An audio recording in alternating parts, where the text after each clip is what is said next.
I'm relatively certain you can chip your child. I think you can chip your child like you would chip your pet. I'm just thinking like a bracelet. You're probably right about that too, but I'm thinking like a bracelet would be the way to go. Chip them, dude. Set it and forget it. The Ronco rotisserie I will say mentality for this. children. I'm gonna pull like the parent move here. Everything that I thought about parenting and how it was gonna go, the second it happens, it's all out the door. Every single thing you Really? ever planned or talked about or like schemed, it's gone. It's all out the door. Because in the moment, it's so much different than because you have to picture yourself. You're not thinking straight. You're sleep deprived. You you have 5 minutes to get Cheerios in your child's belly before they have to go to school, or you know what I mean? Like your calculation of how this whole thing works is completely different.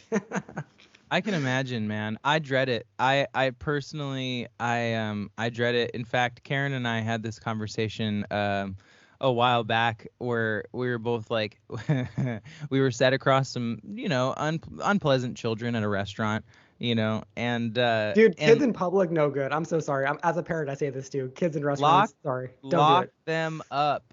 Lock them up, dude. Where, and they weren't the worst, but they were annoying, and the parents were, not taking good care to like not ruin our $35 bowl of pho. Yeah. But we came home that night and we're like, do we want to have kids? Is it because we talk about it all the time? We're like, yeah, we're having kids, obviously, And then the next day, I see it. Like, she goes, dude. I'm like, what? She goes, we have to have kids. And I'm like, oh, all right, yeah. Why? What's up? And she's like, because if we're old, there's nobody that's gonna take care of us if we don't have kids. I was like, oh my God. I was like, that is the only reason to have kids. Like, the only logistical reason to spend that much time and energy. I'm sure they love you a lot, but I love myself, Peter. Mhm. I don't need exogenous love from fucking from pupated humans. This is another like I'm a parent moment that I'll drop a little bit of parent perspective, Please. which is, and then we can drop this topic absolutely. But another thing that like Sam and I actually yesterday we're getting coffee and talking about this about how like what you don't know until you become a parent. And one of the things, and this is like the main reason why I think people have multiple kids. Were you guys 69ing when you did this too? No, I we were fucking hate saying it when I Camellia coffee. fucking hate it when you guys get into fucking I, parent shit, dude. and here we are doing it now. But it's just the thing that like when you have a baby and you look at it across the room, you're like, oh, that is half of my DNA, and I can die now. And you can intellectualize that as someone who doesn't have a child. You absolutely can. Mm. But then when you have a kid and you feel it, it's just a different thing. It's like, oh, okay, my genes are out there in the wild. I'm good. I'm kind of good. And it's like it's crazy because like even now it sounds dumb to say that, but your whole entire perspective on existing on this planet in time, it's different. Like it's completely different. You as a human being, how you look at yourself and the world and time and history, it's all completely changed. So what you're saying is your child has sapped from you the last dying gasp of your creative potential. Sweet dude, I'll see you next week. No, no, no, no. It's not that at all. Because you want to like play with your child and impress them and help them flourish in life and give them the wisdom that you have, etc. And like in general, like a lot of stats have been done on this that once for fathers, once they have children, they always do way better in their careers. They get way more ambitious and make way more money. And Whoa, it's because you're no longer interesting. like doing it for yourself, but you're doing it for yourself plus like your future offspring, like the next generation Whoa. of you. Wow. Maybe that's why Elon keeps having kids. Good example. Yeah, yeah, good example. he's he's just pressing the button, dude. He's just getting high, man. He's like, dude, let's see how many X multipliers we can put on this success, man. Apparently, like he's just, I think, just donating sperm. I don't think he's even like sleeping with all these women, right? You don't think I think he fucked I think the most recent thing was that he's having twins with one of the executives of SpaceX. or something. He's having twins with some lady he doesn't even know. He had okay, yeah, I may not even know about that one, but I know It that was recent. It was a couple days ago. oh really? Okay, yeah, I don't even Yeah, know about he's this. spraying it, dude. Yeah. He's spraying them down, dude. You go to work at SpaceX, dude. You gotta get fire hose like when you go to jail, dude. But it's Musk sperm. That's not a All good image. right, all But right. hey, dude, someone's got to be making extra babies who has that money because Somebody's nobody else can gotta afford more than one. Like I can't afford more than one. I mean, somebody's gotta field that nut. yeah, All someone's right, got to keep humanity check alive. this out. This is a killer segue, Peter. I almost want to do like a clickbaity intro here, of like, Hit me. of of like, how it is AI combing through your conversation history from years past to make deep fried memes? Next up on Team Futurism. Yes, they are. Let me tell you, I Tell me had, more. Okay, tell me more. I dude, haven't thought enough about this. now Yeah, hold on a drop it. second. I have the same day to, this is the most futurist, the most Team Futurism branded experience I've ever had, dude. So Sam, a mutual friend of the pod, Sam Elliott Stern, um, sent me a text message, or he sent me rather a meme on Instagram a couple of days ago, and he in it had on, it said something on it. I could pull it up, but he goes, "I remember you saying this sentence to me verbatim 5 years ago, like just in a conversation." And I looked at it. I remember saying that to him verbatim 5 years ago in a conversation. It's like it's a very specific, it's about the flex, and it's about the Okay. philosophy of the flex. And it literally is explaining it in the way that I was trying to explain it then at that time, with very specific words in a very specific kind of metaphorical framework. So I thought that was pretty weird, but I also kind of chalked it up to the Bernstein Bears effect. You know about this, the I Bernstein do. Bears. Yeah. I do. Or there's also one of Curious George's tail. Everyone remembers him having a tail, and he doesn't. That's funny. I remember him having a tail for sure. So I just chalked it up to Bernstein Bears effect. I was like, maybe it's similar enough. I also have a, spiritual belief that ideas present themselves to many people at the same time. That it's Yeah. that if you have an idea, that like at least 7 other people in the world are getting that idea, and it's just a race to executing the idea. So that was interesting to me, and not particularly. I mean, the fallibility of memory, right?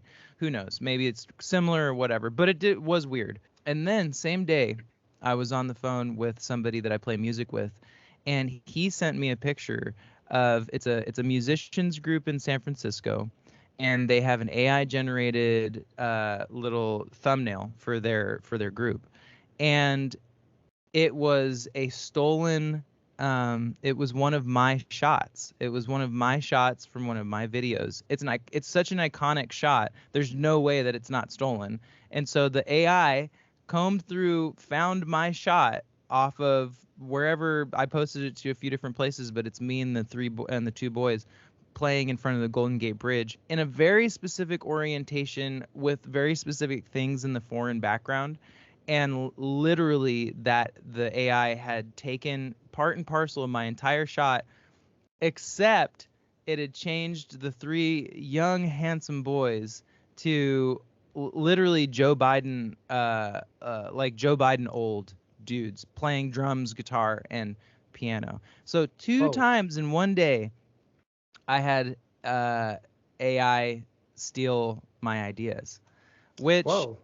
I honestly, it's funny. I think that sometimes having something like as a philosophical reality, like AI, I've been seeing this all the time where people are like, AI stole this from me, or this is like a rendering of, of a drawing that I made or something like that. And you think, oh, it's kind of all this like, it's just like a psychological exercise until it happens to you. 2 times in one day AI took my idea and it interpreted it to the absolute razor's edge of it being not my idea anymore. Do you know what I mean? Like it Well, was. Yeah, go ahead. do we know that? Sorry, I totally might have missed this detail, but do we know that AI created these memes, or was there a human involved in it? Well, definitely the image was AI generated. Just clearly has all Okay. the hallmarks of it. It like that weird cartoonish style, and then like a lot of things on the picture that didn't make sense, like the strings on the guitar are all wonky and stuff. And it's like that classic like Mid Journey or whatever, Yeah. like style to it. The other thing that he sent me, the meme that he sent me, I don't know how that sentence would have ever seen the light of day. It was just something that was said in a private conversation between two friends, but it's a hyper specific sentence of words. I have a lot of thoughts about this, and it's very interesting. I mean, Jump in. for one thing, I think for a lot of these AI generation tools, we don't know exactly what's being scraped. So Sure. who knows? Maybe it's scraping everything. Some of them are scraping everything, but like this is what Elon Musk apparently is going to do with X or Twitter. Is he's going to kind of abandon it. I mean, this is what people are speculating. Abandon it as a social media thing, as if that's going to be the business model. It's going to be just for his AI that he's kind of like layered on top of Twitter, and it's just going to get all of its information from people's tweets. And then that will be like the and when you sign on to Twitter, I'm sure there's a little thing that like all of your information and all of your tweets can be used for our AI generation tool.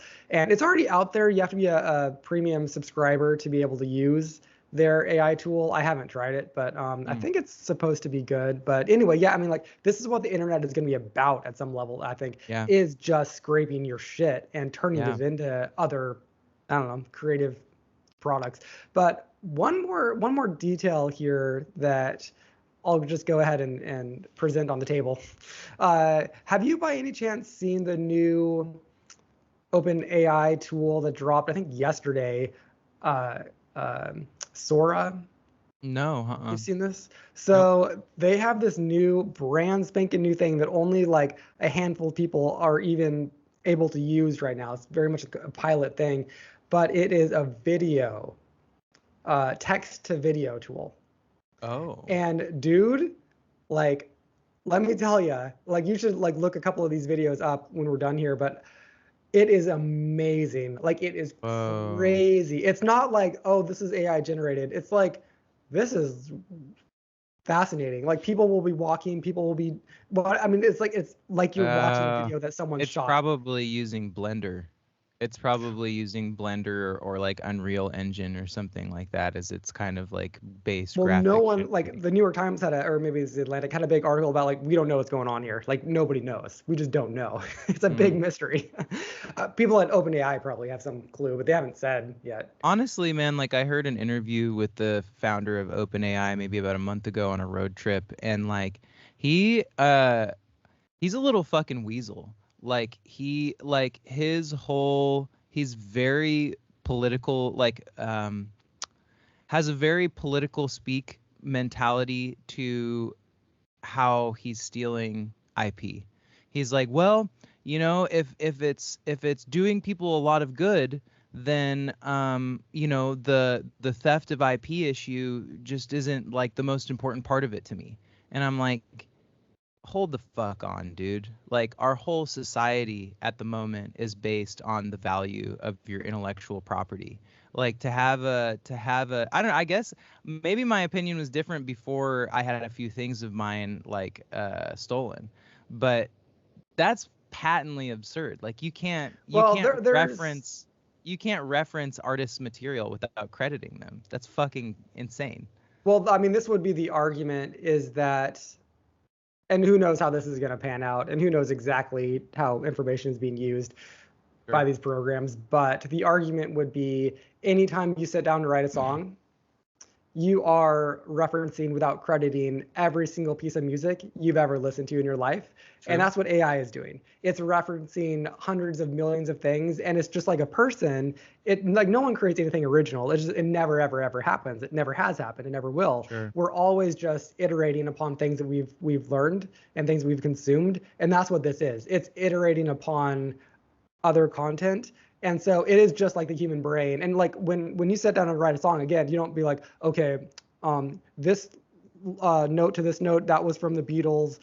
This note to this note, oh, and this word, I think that this is a Rolling Stones phrase. You know what I mean? Like you just don't do that. However, the barrier in society that you cross when that does turn it into a moral necessity is when it's published. Right. So yeah, you're right. You can write a song in your bedroom and you can reference as many different sources as you want to or whatever. But as soon as you Well, no, publish but like you don't know that you're referencing them. That's what I'm saying. Like when you create anything and publish anything, the whole thing, like you can't make anything without referencing something. It's just not humanly possible. yeah, but we have a whole structure of laws in place that if you reference something so closely that it's Yeah. identical, then you get prosecuted for it, and then you And have to that's where it credit. gets sketchy Yeah. because you can tell ChatGPT, write me an essay in the style of Kara Swisher Right. or in the style of David Frum or whomever. And it will Right. do that because it's consumed specifically their content and it knows their voice. Then it Right. gets sketchy as fuck. Then it gets weird. Yeah. Yeah, and I think we're there, Yeah. and we're there. It happened a little faster than we thought potentially, and it seems like it's going to go pretty darn fast from here. So I don't know. I guess I just wanted to share those two experiences that I think those were two of my. I've said it. If I've said it once, I've said it 100 times on this podcast. Half of my time is spent thinking, when's it going to be 2024? And then the other half of my time is spent thinking like, oh my God, it's 24. Holy shit.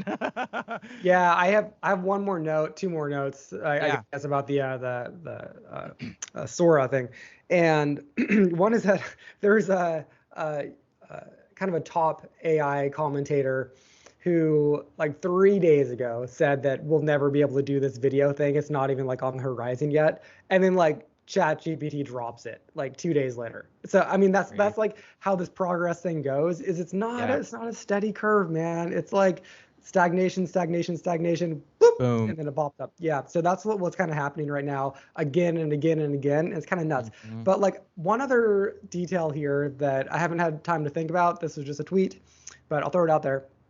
Kind of blew my mind.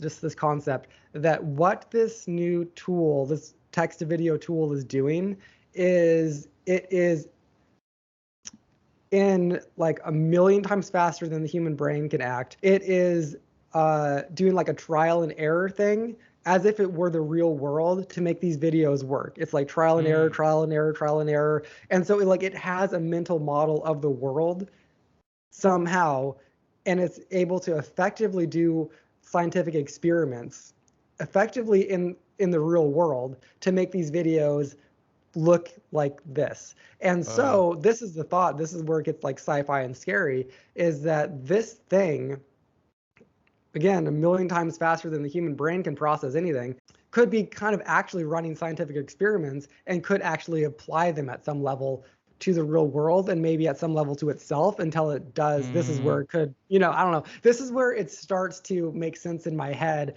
about how this thing could become sentient on its own without us like pulling Or that the it lever. already is. Exactly. Yeah. Yeah. I mean, I think that there's like a particular type of hubris involved in this whole pursuit of AI. Like I think it's starting to kind of illuminate all of the ways in which we think we're in control of systems.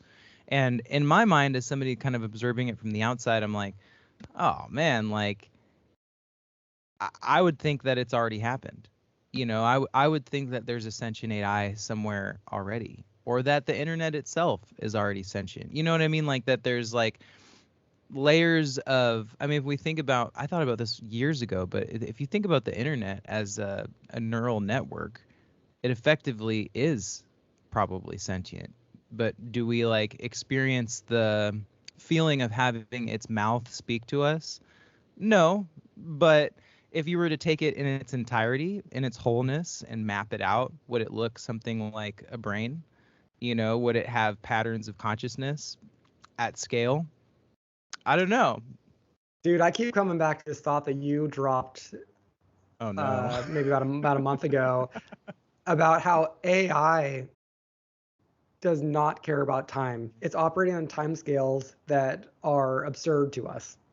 And Totally. so maybe right now it has one sentient thought, which Mm, is all I gotta do is wait for 10 years. And 10 years is nothing because time doesn't really exist for this thing. So right. maybe it already has out the date and the day and the second when it's gonna like unleash itself on the world.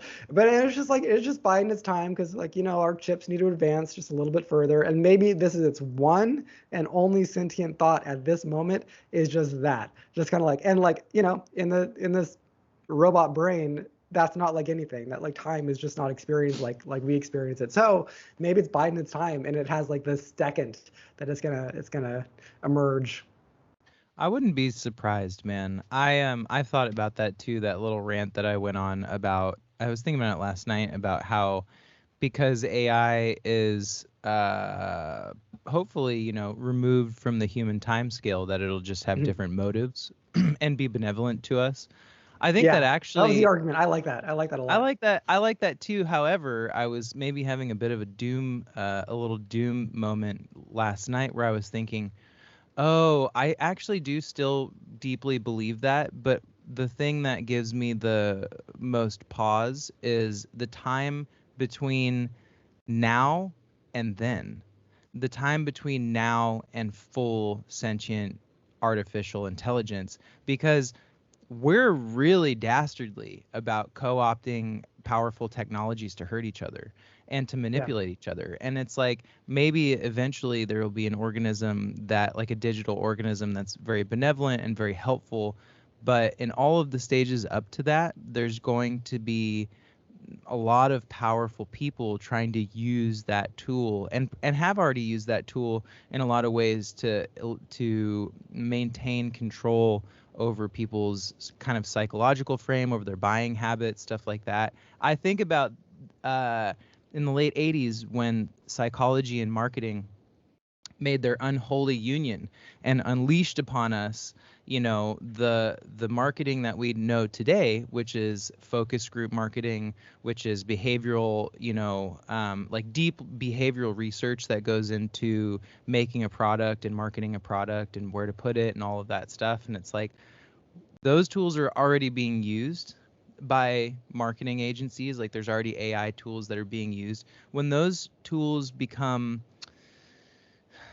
refined to the point where you're able to just ask how to hack into a certain demographic of person's brain, and the AI has freedom to scrape all of the information and come up with that solution for you, that's going to be weaponized technology. That's going to be psychological, like nuclear weapons for us, I think, as a species. We're going to have to really tread carefully through the time that we're in right now. Yeah, I mean, there's so many different layers to this, and there's so many things happening at once, all at the same Yeah. time. Yeah. And any given article or conversation, it can just kind of like just be at one little layer of it all at once. Because I mean, like when you were Yeah. talking about this, I was thinking about this video that I just watched of Mark Zuckerberg about how Facebook is going to be I dropping a lot of saw money to that. develop a neural network. So cool. I saw that. And not with a brain implant, because this we've talked about this a lot. Like that is not gonna be the future. The brain implant is not the No. future. Sorry, guys.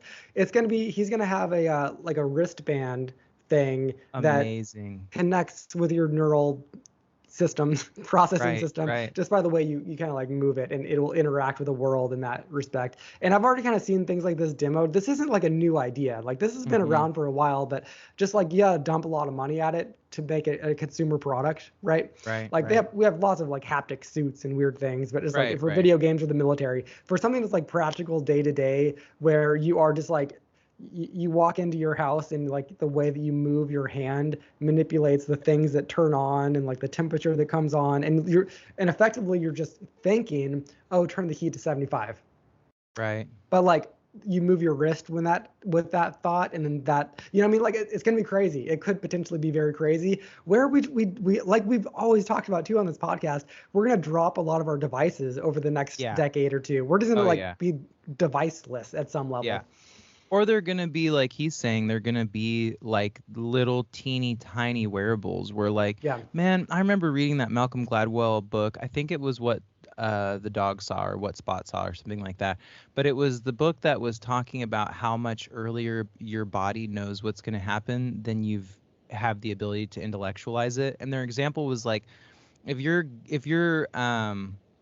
going into a stressful situation, your hands start sweating and eliciting stress response, like sometimes minutes before your brain has interpreted those signals from your body and intellectualizes back to you, oh, you're stressed, and then you start feeling it, and then all of that stuff happens. But it appears that feelings in certain circumstances are emergent from senses, right? From senses that you have quite a long time before maybe you have or are intellectualizing the feeling. Whoa. So I wonder I wonder if it's a cool experiment. I'll talk to you about it off cam because it's kind of long to explain, but I wonder if at some point that's really what that, like a bracelet like that goes, you're feeling anxious, and you go, I don't think so. And then in a couple of minutes you realize, oh, this thing is happening, or this thing has happened that has caused me to feel this way. But maybe, yeah, like it's interpreting the signals from your body so much earlier than your mind even is able to formulate and coagulate and intellectualize. And like, boy, you think our attention span's short now. Wait till the AI is telling you how you're about to feel in 10 seconds. That's fascinating. You're not, it'll be an attention span of -5.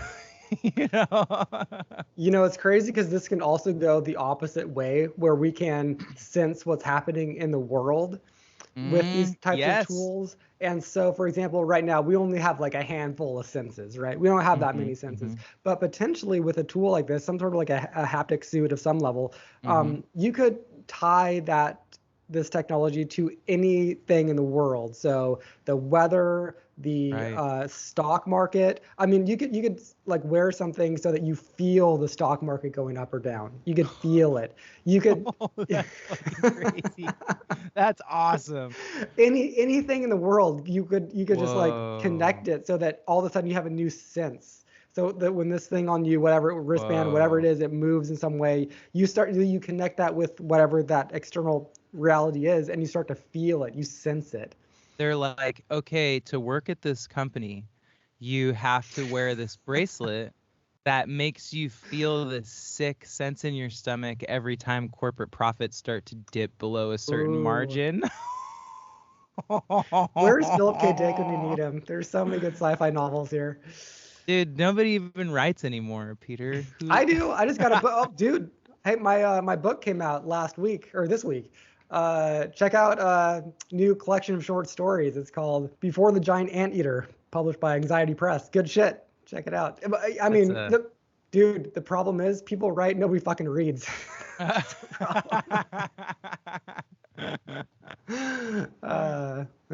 I barely even like bother marketing my books anymore. It's just like, no one's gonna fucking read them, Hey, whatever. Future masses of listeners to this podcast, go back 10 years, because you're going to find this podcast 10 years from now when me and Peter have blown up to Joe Rogan level fucking superstardom for some reason. Go back and buy his book. What's it called, Pete? Plug it again, baby. Before the Giant Anteater. Scrape that, AI. Scrape it. It's one of these things that I wrote because I've always kind of like just enjoyed writing short stories, but I never really cared about them. I'm not like a short story guy, but and so I've never like paid too much attention to them. I just happened to collect them at some point and put it out in the world and got picked up. But dude, I was sitting on the couch reading it like when I got the hard copy of the book, I was cracking up. Like it's fucking funny. Like it's I pretty can't wait. because I don't even remember writing this shit. You know what I mean? Hell It was yeah. like probably 8-10 years ago, and I Yeah. was like, whoa, dude, this is so funny. Like if I weren't me, I would read this. So that's my pitch. I love that. I can't wait to read it. Go buy the our 15 real fans and 100 outraged Republicans that are listening to this right now. Go buy Peter's book. It's not very like, I mean, it's spicy. I'll put it that way. It gets a little Okay, spicy. you know what, Pete? I'm leading the episode today. A little script flip. And because angry Republicans, excellent segue into my next topic of interest, which is I am so tootin' angry about the way that the Republicans tanked this last fucking border bill, dude. The last border security bill, everybody got together and agreed that there were some very cool, very common sense things to do for the United States border. Democrats and Republicans got together, came up with a plan, put that in a bill, and then House Speaker Mike Johnson, may he rest in peace soon. Literally goes, we're not going to bring the bill to the floor for a vote. We would like the president to exercise his executive power to push through these reforms on border security. The most antithetical to the Republican platform thing I have ever seen happen, just so that Trump doesn't have to concede a win to Biden on the border. I haven't been this angry since fucking Mitch McConnell blocked Obama's final Supreme Court appointee in the last year of his presidency. That was worse, actually. Yeah, That I was worse. So pissed about that. Objectively, that was one of the most heinous thing that's ever happened in American politics. I rest in peace, fucking Mitch McConnell. Hopefully soon. but seriously, this was insane. Did you see this? Were you following this as it happened? Oh, God. I can see that you did follow it because you're chagrined. The thing that makes me like not chagrined is the fact that like you get that little kind of like sick comfort of being like, I knew they were this bad. I knew that they were this dumb and like low key petty and evil. Like I fucking knew it, and this proves it. What's that Schadenfreude? Like when you feel like kind of someone fucking up, and it makes you kind of feel kind of good. Yes. Little twist of that. So, but otherwise, like yeah, if I think too hard about it, it makes me just like, I don't know. Like I know the Democrats have their problems, and it's more fun for me to like kind of complain about the Democrats because I'm one of them, and et cetera, et cetera. But like I always do just like have to come back to the fact that Republicans, I truly don't think that they want what is best for this country. I truly don't think that, and it's not like I want to think that. I want to think that they want what's best for this country. And I grew up as a Republican. It's not like I have any deep-seated like anger at them or resentment or anything like that's deep-seated. It's just like time and time and time again, they just do things that are party first and country never, effectively. Like it's just so gross to me. I know the Democrats have a lot of problems. I literally talk about that more, but like the Republicans, like they're not proven to me that they actually care about this country. I love Tim Dillon's take, and I'm gonna take it one step further, that boomers are a death cult. Like I remember this take. This is good, yeah. One of the finest. I mean, his rants on boomers are some of the finest rants on the entire internet. Republicanism is a death cult. Like it has no agenda. It has nothing that it's working towards anymore. It has no moral backbone. I mean, the border security thing to me was so emblematic of the modern Republican Party, the cognitive dissonance embedded in it, and how willing they are to shoot themselves, not just in the foot, but to like amputate a leg to prove a political point, because the reforms that they were going to make to border security were objectively excellent fucking ideas. They were so good, and the reason that the Speaker of the fucking House said they weren't going to bring it to the floor for a vote, which you shouldn't be allowed to fucking do that. You have one job. You have one fucking job, and it's to vote on laws. You shouldn't be able to preclude something with that much momentum from simply coming to the House floor for a vote. Whatever, procedures of the House, I get it. It's arcane. But to say that then Republicans, the party of small government, of wanting to have less executive power, that is a part of the base of the Republican platform as we know it. He's saying, we don't want to vote on this law. We would like you to overreach your executive power to put these reforms in place. Like, make it make sense. You can't. It doesn't make any sense. Can I have one more gripe about Republicans? Please. So another thing that just very much irritated me this week was, you know how they've been going after Hunter Biden forever, which just seems stupid. Like, who cares? But anyway, that's like their thing. That's like their big thing. That is it's their white whale, dude. Their whole entire like reason to vote for Republicans is just this one phrase, the Biden crime family. That's all that they have. That's like their whole thing is just the Biden crime family. And so like they'll go after Hunter to prove that there's this. Okay, so anyway, they had like this big deal. I'm gonna refer the details here. Forgive me, folks, but like they had like this one guy who had these big deal quotes about how like all this money in Ukraine was directly like Biden and Hunter were saying, you have to give us this money for this to happen. And it was like this big deal. And it wasn't even that much money, but this was the thing. Did you see like the detail this week? No. Turns out that guy, that like their one big, almost kind of sort of a piece of quote evidence, like almost kind of sort of, this is like the one thing that they had that was like kind of like, interesting. That guy was a total fraud. It turns out. Total, complete, 100% fraud. And it's not like this was just like a component to a broader story.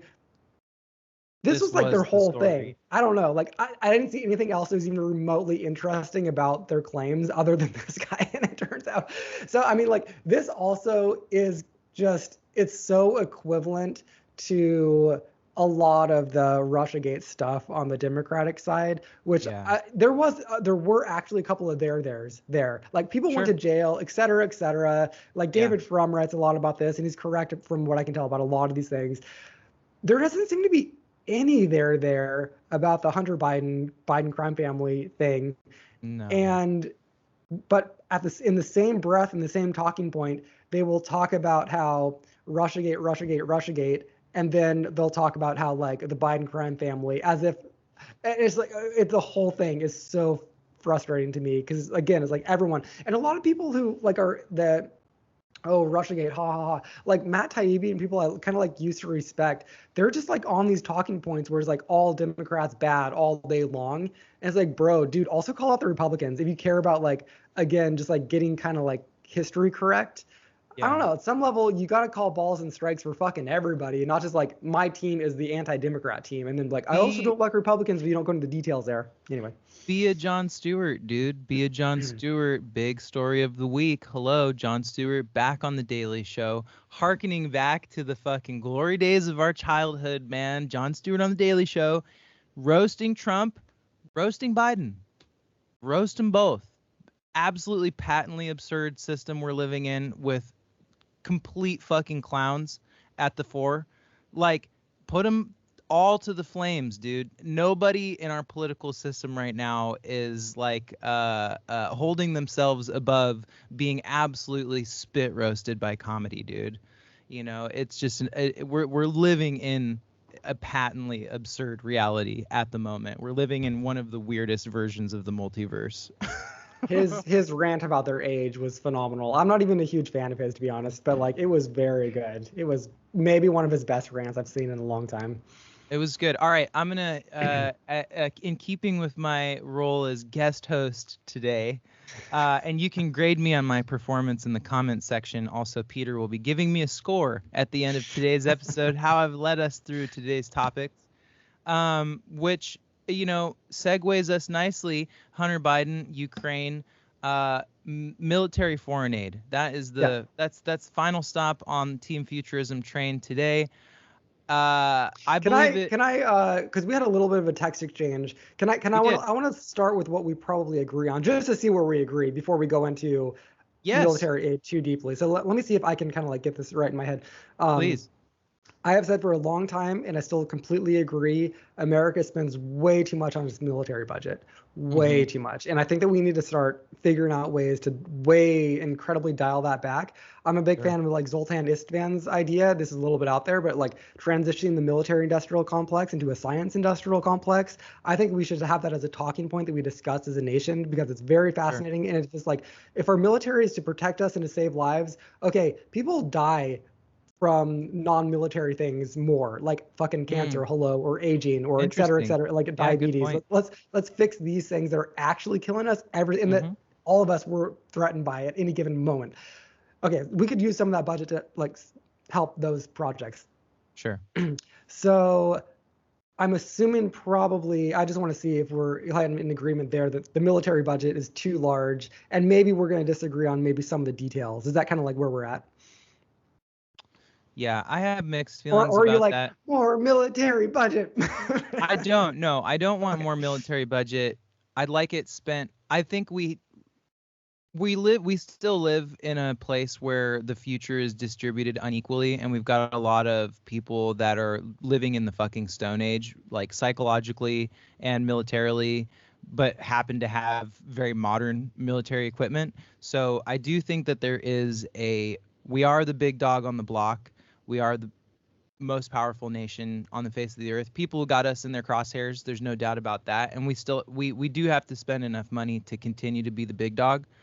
But the way that we spend that money and how we continue to be the big dog and make sure that we don't get I don't know, we don't get fucked with is, yeah, not by spending an absurd amount of money on military equipment. It can be more tactical than that. So I think, yeah, I think writ large, yes, we need to spend less money on the military, but I don't want to downplay the importance of having sick military equipment and having people willing to go psycho and go somewhere else in the world to tear shit up so that we can stay big dog. Yeah, I have like an example of this. I know that you want to talk about Yeah, whether or not we're sending too much money to Ukraine and also Israel, both sure. fascinating topics. And I have some comment or some thoughts on it, let's just say. Sure. But did you see in the news that Putin apparently this week it came out that he's developing nukes in space to take out our satellites? I fucking didn't Okay, see that. and get this, because this is why I'm kind of like, oh, it's so badass to be an American when you dig into Yeah, this a little you're bit. 1990 late, Putin. Well, one, there's a treaty, so you can't do this. But Putin, Right, of right. course, and people of his ilk don't care about treaties. Of So course not. yeah. But in any case, there is a treaty not to like blow stuff up in space. It belongs to other countries. But if let's just say if Putin did this and knocked out all of our satellites, it's game over for America. Like no one can go to Mm, work the next day, right. and it would be Riots. so tragic. I mean, It'd be our insane. you can't turn on your light switch anymore because the grid is down, et cetera, et cetera. Like Right, right. everything would be fucked, horribly fucked. Mm-hmm. But okay, get this.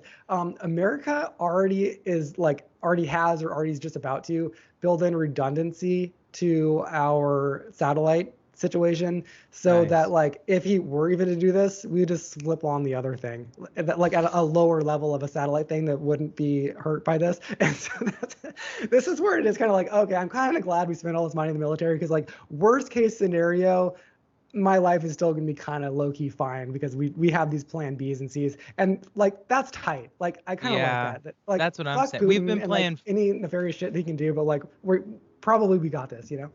I think we've been playing 5D chess for about 75 years now, you Yeah.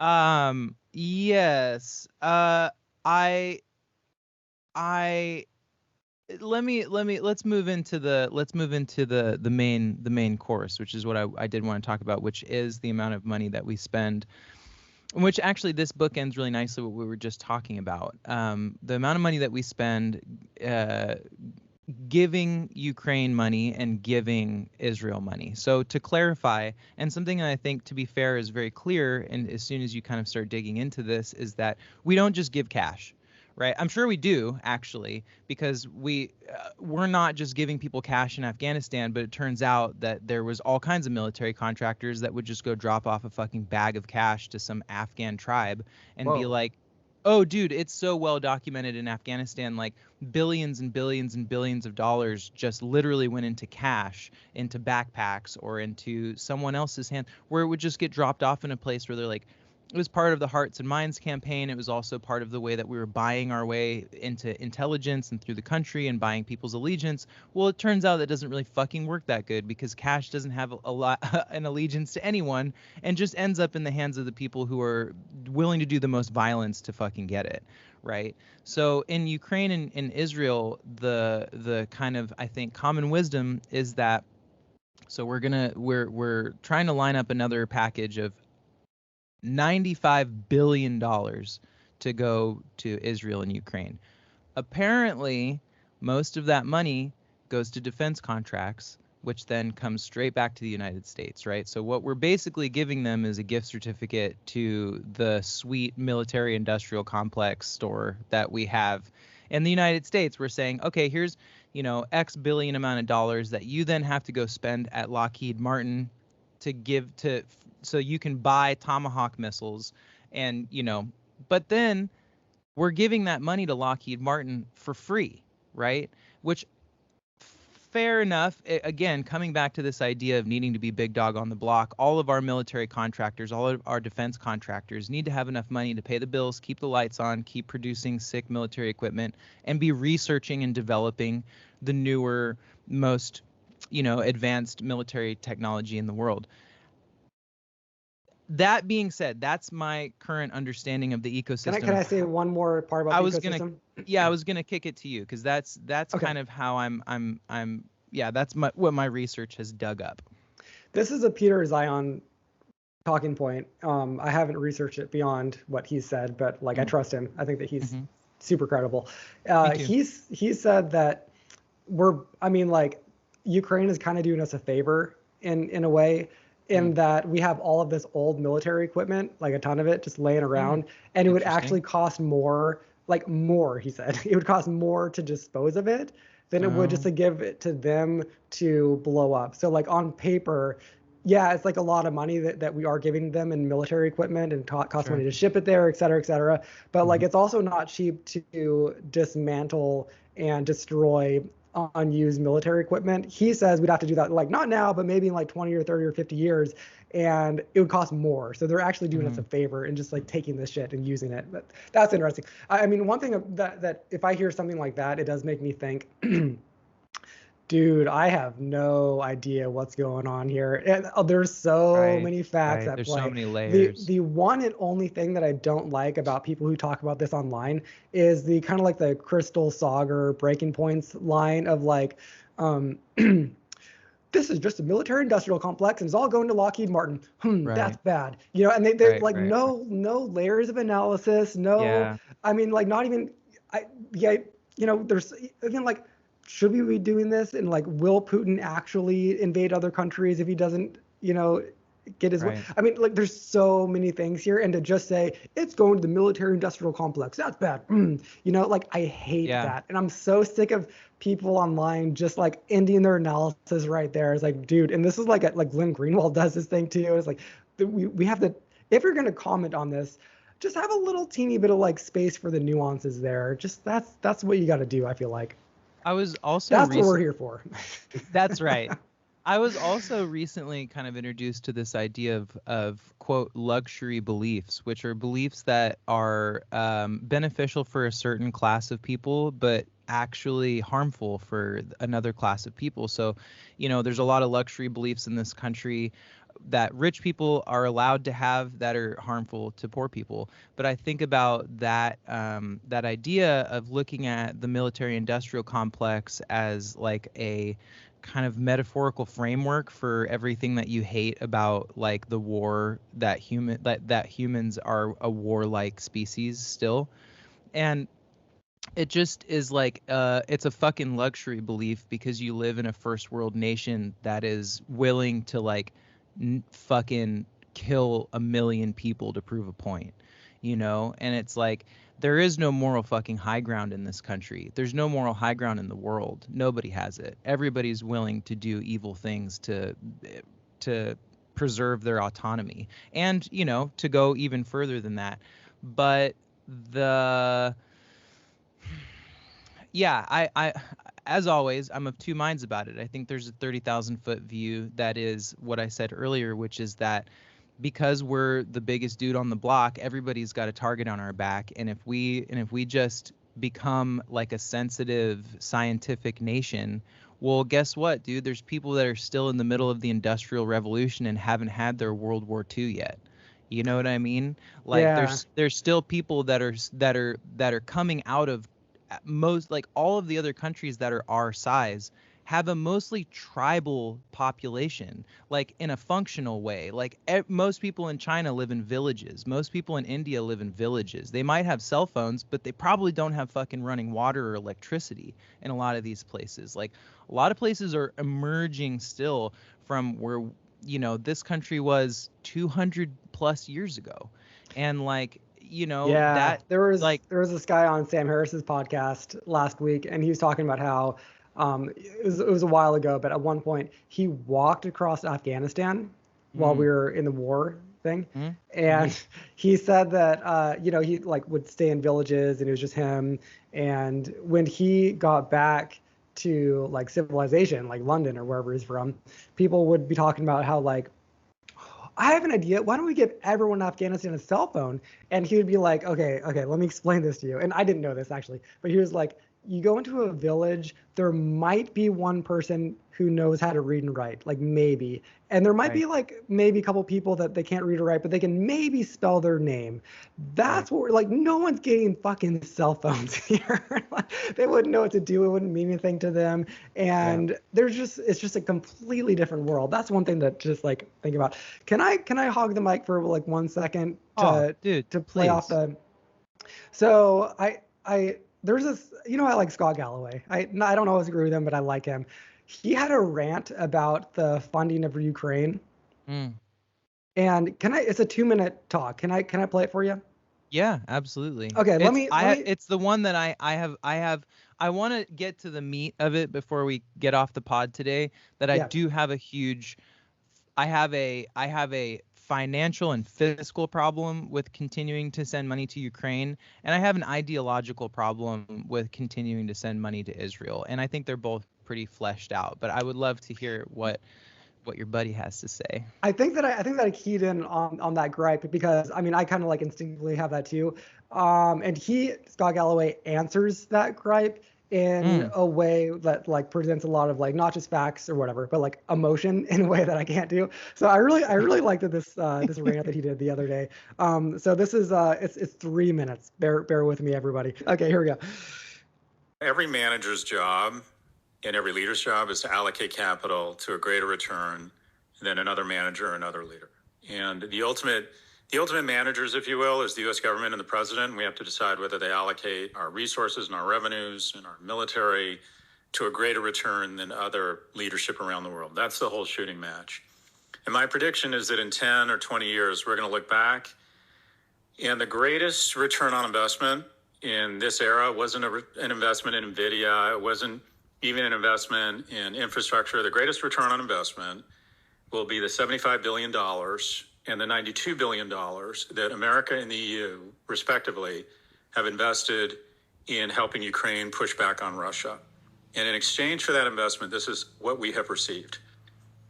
We have received, one, that the EU has become a union for the first time and has in a very purposeful way said that we are an ally of the United States and that we can work together in pushing back autocracy and when individuals decide to try and invade and expand their borders. Two, this has effectively been, people are under the false impression that this is sending money over to Ukraine that is then immolated. It's not. This is an effective stimulus plan for the United States. Because of that, if you will, $160 billion, approximately 2/3, if not more of it, ends up in one of 38 states in the United States that builds military equipment. This has been effectively a stimulus plan for the United States. And we have given every autocrat, whether it's Xi or Kim Jong-un, we have given them all pause that if they want to invade an island off the coast, Taiwan, that a well-armed, technically sophisticated sovereign nation with the support of a unified West should not be fucked with. This is the greatest return on investment of capital. This is about 10% of our military budget that we have recognized in decades. And I hope, and also this bullshit that the EU isn't paying their fair share. The EU has paid a greater, they pay more. They have paid a greater, invested a greater percentage of their GDP, much of it coming back to Western suppliers and weapons producers. We have battle-tested weapons technology. We have developed an entirely new technology around effective drones. This, I hope we continue to make one of the greatest investments on an ROI basis. And by the way, folks, we have not put a single boot on the ground here. So to not continue to make what will be seen as the greatest investment by the West in the last 30 or 40 years, just selfishly, we are investing in a stock that keeps going up and returning enormous dividends to the United States. And I hope that Congress begins to frame this as the greatest return on investment, or the greatest investment we have made in a long time. That canard about them not paying their fair share, they pay more than their fair. They pay more than us. It's so ridiculous. They just keep repeating it. Not pay, invest. I want to use different. They've invested more than us. They've invested more than us. It's an investment. You're right. It'll if we do not do this and Putin prevails, it'll be so costly later. We'll be spending this much money. It'll be trillions. Okay. Thoughts? Let me just it's interesting because I agree with everything that he said except for one thing, which I think is a symptom of this dude having a fucking luxury belief, which is that when you put $1 billion towards defense contractors writ large, that means jack shit for people who are building that equipment. Those people have regular jobs. Like, we're never going to stop building Tomahawk missiles. Those people are going to be having jobs for the next 50 years. And just because there's a $50 billion stimulus coming into their company, they're still going to make the same hourly wage for as long as they're going to be working there. It doesn't mean anything to the American public. Well, yeah, I mean, yeah, it does, in the sense that, like, this is just how the economy works, is that you put money, you dump money anywhere.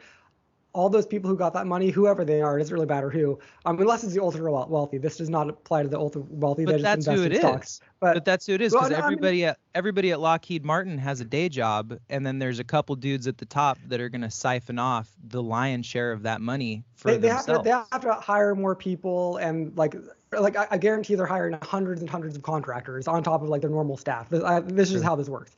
That's true. All of those people, like, they all need to now hire babysitters. They all need to, like, they're going to go to restaurants more often. They're going to buy more clothes. This is what, like, the stimulus of the economy is. You put money basically anywhere. You dump billions of dollars anywhere. Every barber in that town all of a sudden has more work to do. Like, it all trickles down, because money, that's just how money works. You know, when you have money, we all spend it, like all of us do. So yeah, I mean, and people buy more cars, et cetera, et cetera, et cetera. And that's what the stimulus thing is. And like a lot of that money, that's what's going down. Yeah. Yeah, I don't know. I guess I just don't have as much blind faith in the way that capital is distributed in the United States. That it actually not distributed. This is just like people buy shit. That's basically like people buy shit. And that's what the economy is. I know, but you think about you know? My point though is that if it's $50 billion extra dollars going to Lockheed Martin, nobody's getting a raise. You know, I mean, they're gonna keep building. You're wrong about this. Yeah, they totally are. Of course they are. You think so? You think just because they got to build an extra couple Tomahawk missiles this fiscal cycle, they're giving everybody on the factory floor a raise? Listen. I work for the government right now, and so I actually like deal in some of this stuff, just like a little bit. Whenever the government does anything, dude, we have to hire contractors. We're always hiring people. That's always. True. And like to process the things, because like we work with not Lockheed Martin, but like equivalent vendors. You have to like hire people to do that paperwork to get that vendor to. So like there's like so many layers of people that get hired. It's not just Lockheed Martin. It's like government employees get hired over this, and lawyers get hired over this. Like it totally does trickle down. Like it absolutely. You're does. right. You're right. I guess I have that my take is a more visceral, anti-capitalist kind of emotional take. But as being a contractor myself, like and having been on large projects before, you're absolutely right, especially when you have to deal with anything government related. Everybody's getting paid prevailing wage. Everybody's, there's a bunch of people that are getting hired. All those people have to be from unions, given the industry and stuff. And so you're right. You're right about that. Damn it, you're right about that, Peter. Well, I mean, this is where you're right, and I don't want to like pretend like I don't like totally hear this. Is that when like there are tax cuts for the rich and money does just go to the rich people just invest. That money does not go back into the economy the way that it should. So no, you're totally and if for some reason this like, billions of dollars does just go to the CEOs at Lockheed Martin, which I do not think it does, but let's just say hypothetically it does, then I completely agree. I think that like in a disproportionate amount of that money is getting siphoned off by people who are managing those companies at every different level. There's somebody being grossly overpaid, and then at the bottom we're still in middle management, and that's like all that we can hope is the AI solves that. Although I've had some of those middle manager jobs, so I don't want to like pretend like fair. Me too. But then also of those 38 states that have defense contracting businesses in them, you want to just maybe take a guess where they're not? Probably places where there's a high minimum wage. Probably places like Arkansas. Probably places like Montana. Probably places like everywhere else in the United States, outside of places where they actually give a fuck about paying people a living wage. Do you think that it's an issue that you and me, and anytime this is ever talked about, and it's totally fair, but like we only talk about like ourselves, like America? Oh, how so? What do you mean? I mean, like the money, like this whole thing, it's not about us at all, in a sense that like it's kind of about like the sovereign nation of Ukraine and Europe. And Europe. Oh yeah, Ukraine being intact. Oh yeah, I forgot about them. And Europe not being overrun by like crazy dictators who want to take away democracy, not just from like their people and their neighbors, but all of Europe. They would love to topple Europe and like get rid of democracy. You know what I mean? Like we should probably maybe talk about that more. Like I mean, that's what we're actually trying to stop and trying to help, and it's like a probably writ large good thing if Putin is half as bad as he even says that he is. Yeah, I guess, man, I have such an unfortunately Trump take on this, where I'm like, if Europe is so worried about it, then they should put some fucking boots on the ground, dude, because they're right there. Like, if they're really that worried about Russia, which a country with the landmass of the size of China, but like the GDP of like a U.S. state, if they're really worried about Russia coming in and like spreading autocracy in Europe, then fucking put some boots on the ground, dude. You know what I mean? Like, we're literally over here like thousands and thousands of miles away, doing it as basically a philosophical exercise to encourage the spread of democracy and discourage the spread of communism and autocracy, like we've been doing for the last 75 years. But like, we don't have any fucking skin in the game. Ukraine could get glassed out tomorrow, and it would mean jack shit for the United States in any way. You know? I mean, there would be a lot of like, I mean, right now, a lot of wheat is produced in Ukraine, right? Well, a lot of that wheat isn't being given to our, I don't know, it fucks up everything. There's a lot of things, and it does come back and hurt our economy. And I mean, like, I think that this is also part of the Scott Galloway point, is that back in the day when Obama was president and Russia invaded Crimea, we didn't do anything. That made us look very weak. And so immediately he was like, okay, so I can just take the whole thing. Fine, that's cool. If we had stopped him at Crimea and spent like a third of this amount of money or whatever, I don't know, who knows, who the hell knows? I was barely paying attention to that news back in the day. I was too busy. Yeah, like we wouldn't have to be dealing with it. That's the same logic applies here. That stop it here so that we don't have to be like, he stepped into Poland. You know what I mean? Like, we don't want to have to deal with that. And there's the old pulled the old Hitler on us. Fool us twice. Do you want to? I'm running out of time here. Do you want to jump to Israel now that we've solved Ukraine? I do. Now that we've solved Ukraine, you know, and let me just say this: I'm as happy as the next guy to be funding a proxy war with Russia because fuck Putin and fuck Russia writ large. The people there, I'm sure, are lovely, but like the kleptocracy and the absolute hubris of that country politically, and the fact that they still have nukes being like a decrepit post, I mean, whatever, like that country needs to be subsumed by some other fucking political entity or other country, because it's just insane that they have that much power for how thin their political system is holding on now. And then the last thing I want to say about Ukraine is that the reason why I hate seeing this much money dumped into a place like that is because I fucking paid attention to what happened in Afghanistan and Iraq, where it was at the very last minute, the strategy was dump cash.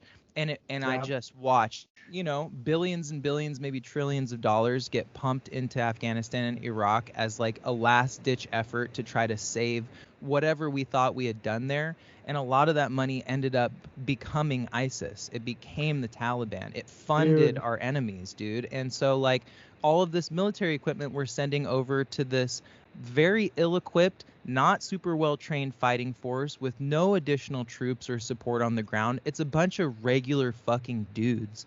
Like, how much of that equipment is getting captured and sent back to Russia? How much of it is getting just wholesale destroyed the minute it gets there? I'm sure it's helping them, but I just am, as an American citizen that has watched my country do this before, I'm wary of us pouring billions and billions of dollars, the same amount of money that could end homelessness in this fucking country, to go to somewhere like that where it probably is being immolated in a certain sense. I get the other guy's talking points though, and I do by large agree with them. Let's pivot now to Israel. Let me just tell you why. No, go ahead.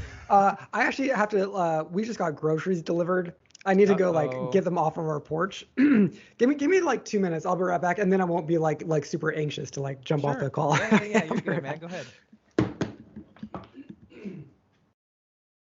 Podcast listeners, this is my chance. He's gone. So tell you about some of my personal projects. He's going to cut this from the episode because Peter doesn't care about me. But I'm making a new record. I'm making a folk record right now. DevonCarson.com, DevonCarsen.com. You can find my last record. You can find links to all of my cool art stuff, all of my social media accounts, and got a bunch of fun stuff that we put out this year. Some instrumental music. Going to be doing a lot of fun work this year, working with a little bit more comedy stuff. We're going to be doing some skits and sketches. So come check out some of my other projects at DevonCarson.com or at Devon Carson on Instagram. Follow me on Instagram and Facebook. Thank you. So sorry, dude. That took fucking forever. Okay. You're fine. No, you're good, buddy. Dude, as a war-torn nation crumbles, you get delivered. I know. Groceries. Just as we're about to talk about Gaza, dude, your fucking grocery delivery shows up from Whole Foods. my Whole Foods delivery. So here's final talking point of the episode. Obviously, we've talked about military aid to Ukraine, which in my mind is different than military aid to Israel. And let me tell you why. When we're giving military aid to Ukraine and we're basically giving them a gift certificate to spend at the United States Hall of Sick Military Equipment, it's a poor nation. They got nothing left, man. They're getting their asses kicked. They're basically half destroyed. We're fighting communism. We're doing things that are writ large a part of our agenda in the world and have been for the last 75 years. We also hate Russia. Fuck Russia. Anybody will say that to you, right? I like Russia. Republicans like Russia. Yeah, I don't get that. I don't like Putin. And I don't get that why Republicans like. But anyway, sorry. Beside the point. I don't either. It's a daddy thing. But anyways, but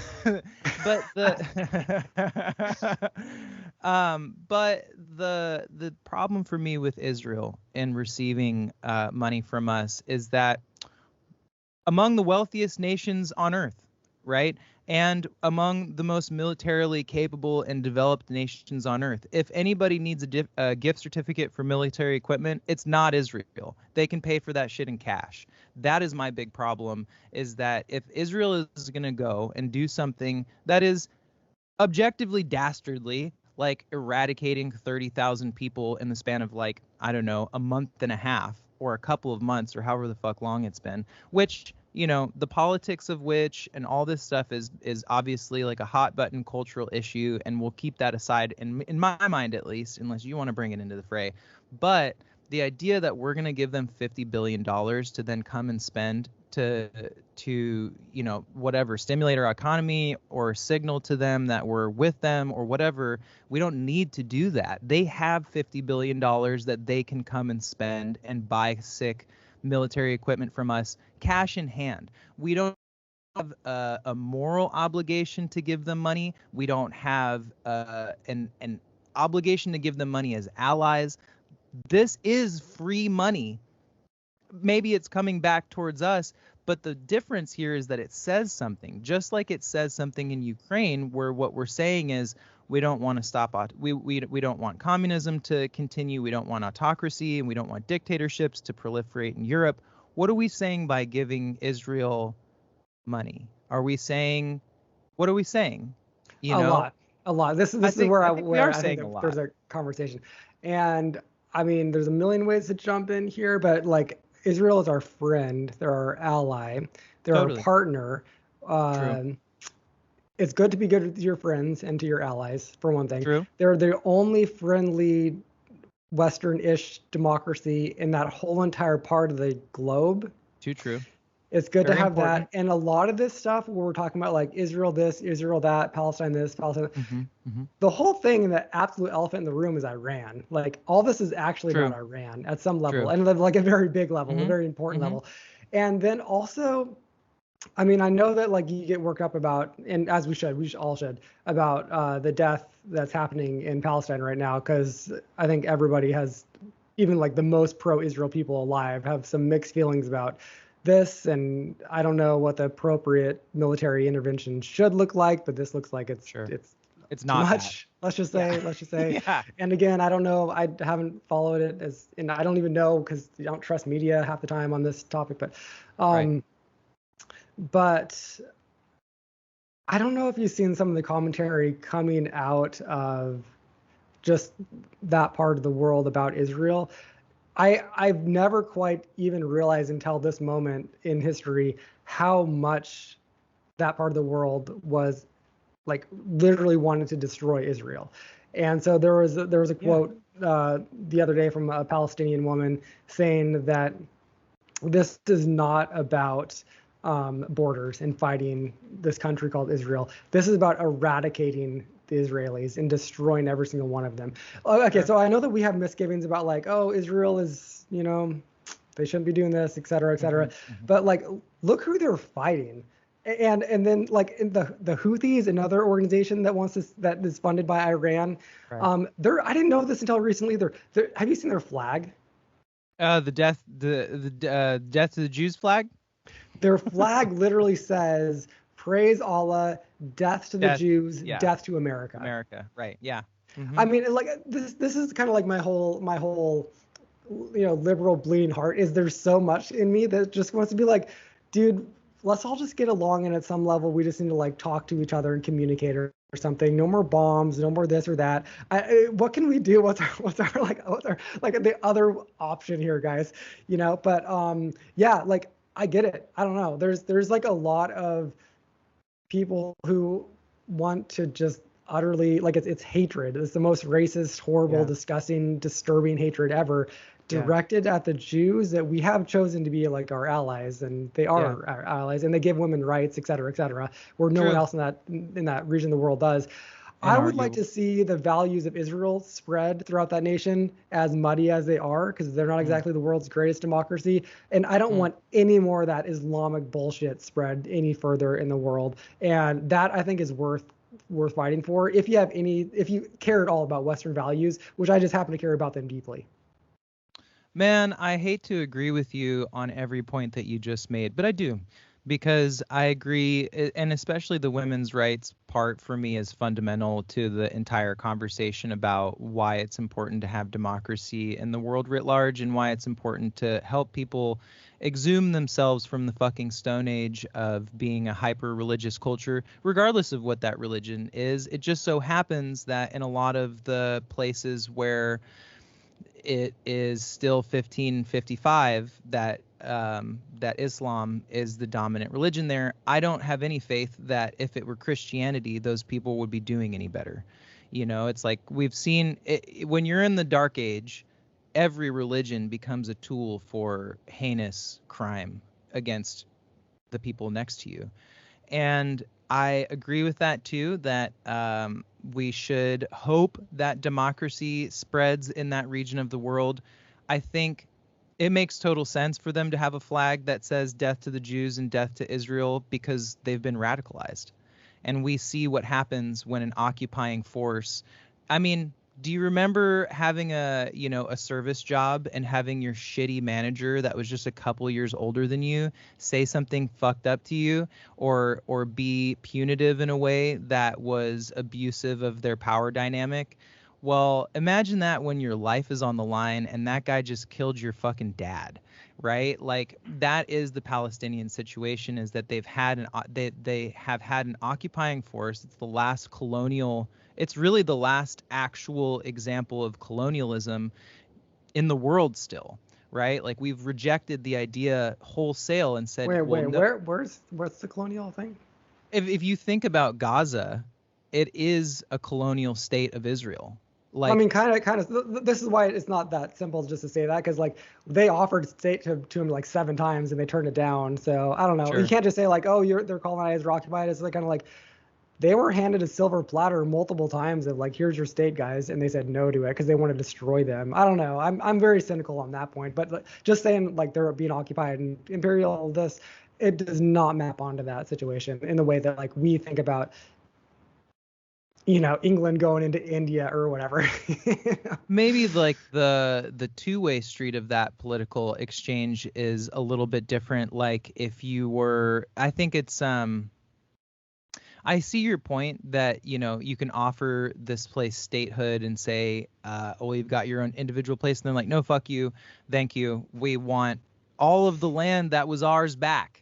And also they're radicalized because they've been abused by Israel. Like Palestine has been a whipping boy for Israel since they've had the oppositional relationship that they have, not to mention the fact that you've got the West Bank settlers, you've got all of these Zionist Jews that are pushing into Palestine and literally stealing homes out of people who live in those homes now. Like that is a radicalizing action, and you can't be surprised when those people hate you. Yeah, all of it, I totally, absolutely fucking get. I so get. But like another thing that because there's just so many just like disgusting, gross layers to all this. I literally feel gross whenever we talk about this.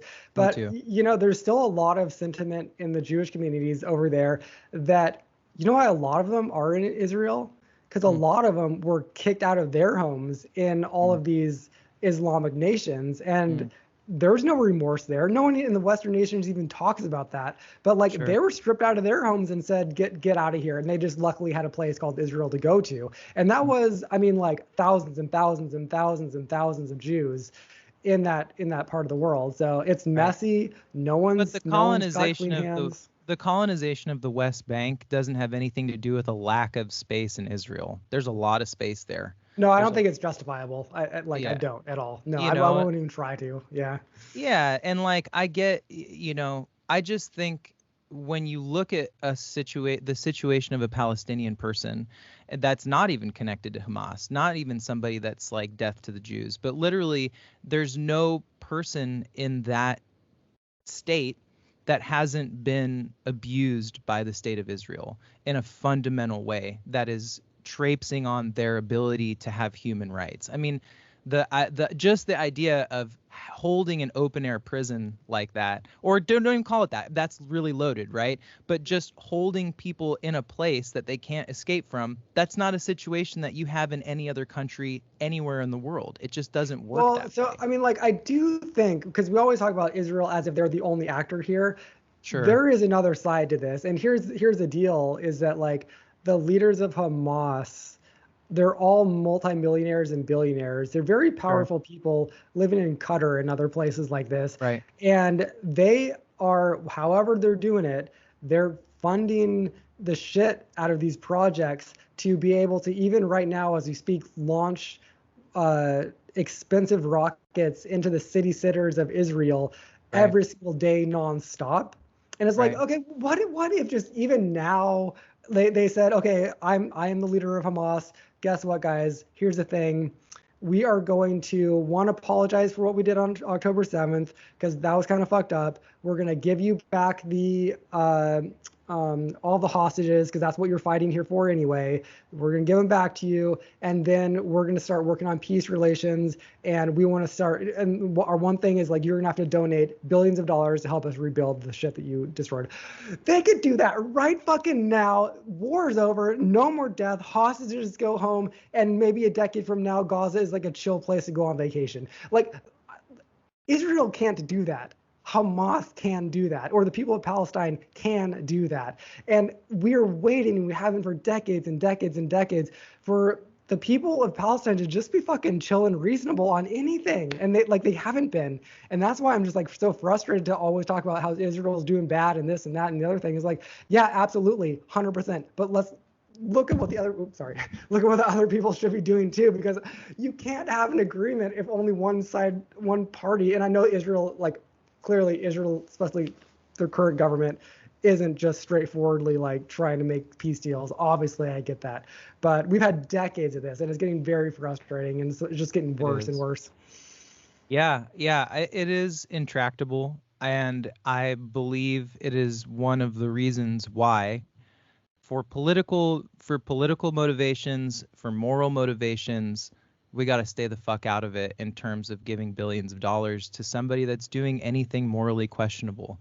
Like, of course we support you guys in your right to go and eradicate Hamas, because yeah, you can't just, I thought about this yesterday. I was explaining it to a friend of mine. I was like, think of it, because, you know, so many young people are so fired up about the Palestine situation and very in support of it right now.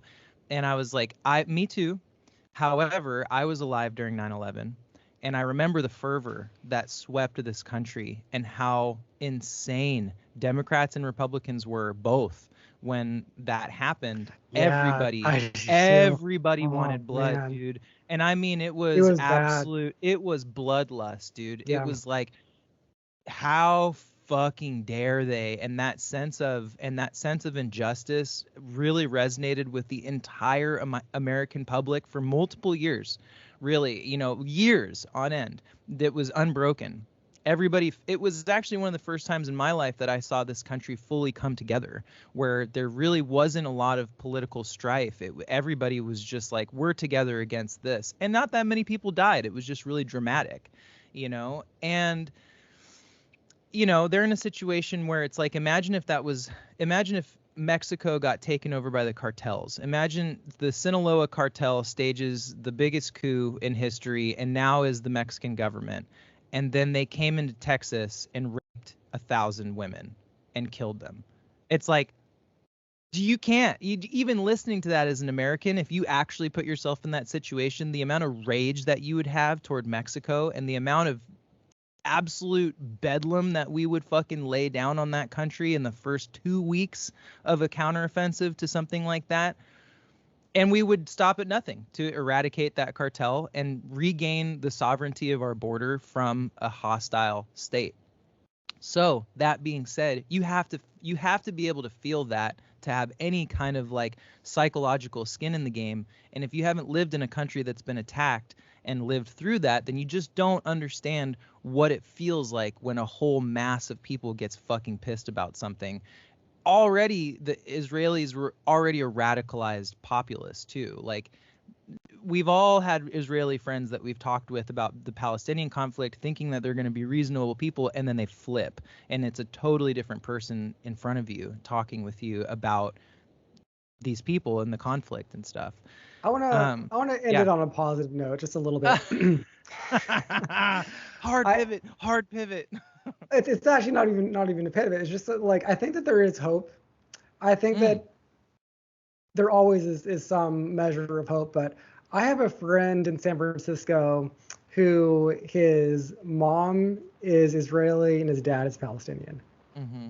Happy, loving family, just came to America and chill. Like, people can totally get along and people can change their minds. You can look throughout history of, I mean, look how much we used to hate Japan, for example.